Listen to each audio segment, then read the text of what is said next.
नवरात्रीचे 9 रंग श्रद्धेचे की विपण युक्तीचे म्हणजेच मार्केटिंग गिमिकचे। नमस्कार मित्रांनो, मी इम्रान शेख। राज्य लोकतंत्राच्या या एपिसोडमध्ये आपलं सर्वांचं स्वागत आहे। नवरात्रीचा उत्सव अवघ्या काही दिवसांवर येऊन ठेपला असताना समाज माध्यमांवर नवरात्रीच्या 9 रंगांना धरून अनेक उलटसुलट संदेश पसरवले जात आहेत। नेहमीप्रमाणे समाज माध्यमांवरील अनाडी साक्षर म्हणजे ज्यांना लिहिता वाचता येतो परंतु बुद्धीचा सारासार वापर करता येत नाही अशी एखादी पोस्ट पुढे पाठवणारे असा संदेशांना पुढे पाठवत आहेत। आता नवरात्री आणि परिधान करण्याच्या वस्त्रांमध्ये रंग यांचा काही संबंध आहे का? हिंदू धर्मशास्त्रात असा कोणताच उल्लेख आढळला नाहीये असे अनेक तंत्रज्ञांनी यापूर्वी अनेकदा सांगितले आहे। तरीही गेल्या अनेक वर्षी ही प्रथा सुरू आहे। या प्रथेची सुरुवात वर्तमानपत्राच्या खप वाढवण्यासाठी केलेल्या एका मार्केटिंग खेळीने झाली होती। साल 2000च्या दशकाच्या पूर्वाधारात वर्तमानपत्रांच्या खपीसाठी स्पर्धेत शिगेला पोहोचले होते। प्रत्येक वर्तमानपत्र आपला खप वाढवण्यासाठी वेगवेगळ्या योजना किंवा स्पर्धा राबवत होते। महाराष्ट्र टाइम्स या वृत्तपत्राने आपला खप वाढवण्यासाठी अशीच एक अनोखी शक्कल लढवली।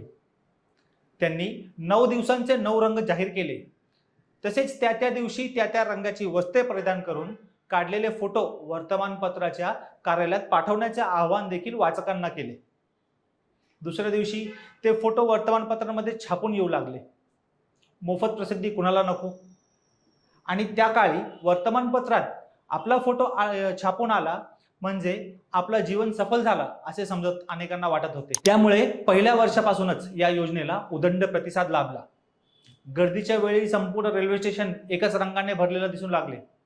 या युक्तीमुळे वर्तमानपत्राचा खप मात्र चांगलाच वाढला।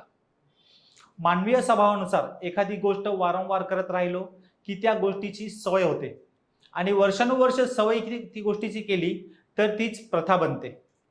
या 9 रंगांची प्रथा ही अशीच सुरू झाली। आता तर नवधर्म मार्तडांनी या 9 रंगांना धर्माशी जोडण्याचा प्रयत्न सुरू केलाय, तर काही सांस्कृतिक रक्षकांनी या प्रथा कशी धर्माची विरोधात आहे हे सांगण्याचा प्रयत्न सुरू केलाय। यांच्या ओढाताणीत ही प्रथा मात्र दरवर्षी वाढताना दिसते। अजून काही वर्षांनी कदाचित नवरात्रीचे 9 रंग यांच्यावर एखादे स्तोत्र किंवा काव्यही लिहिलं जाईल। तोपर्यंत या प्रथेद्वारे मार्केटिंग करणारे व्यापारी आपला तुंबडा भरून घेतील यात शंका नाही। एकेकाळी आर्चीज आणि हॉलमार्क या भेटकार्ड उत्पादन करणाऱ्या कंपन्यांनी अशाच प्रकारे आपला खप वाढवण्यासाठी विविध दिवस सुरू केले होते। Valentine's day, chocolates day, rose day इत्यादी त्यांचीच आप्त्या आहे।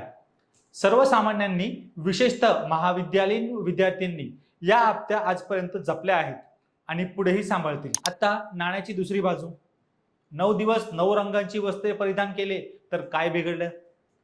उत्सव काळात रंगबिरंगी वस्त्रे परिधान करणे हे तर आपली परंपराच आहे। मानवीय मनाला रंग आवडतात, डोळ्यांना रंग सुखवतात, आनंद देतात। त्यामुळे 9 दिवस 9 रंगांच्या साड्या नेसणे काय फरक पडतो? तर काहीच फरक पडत नाही। हिंदू धर्मातही विविध देवांना वेगवेगळ्या रंगांची आकाराची फुले, फळे, पाने अर्पण करण्याची प्रथा आहे। गणपतीला लाल, शंकराला पांढरी, देवीला पिवळी, कृष्णाला तुळस, लाल कुंकू, पिवळी हळद, केशरी अष्टगंध, चंदन यासारखे अनेक रंगांची देवांवर उधळण करणारी आपली पद्धत आहे।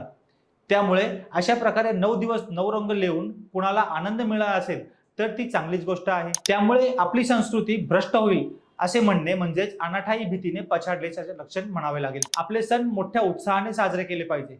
आपल्या प्रथा परंपरा जपल्या पाहिजे।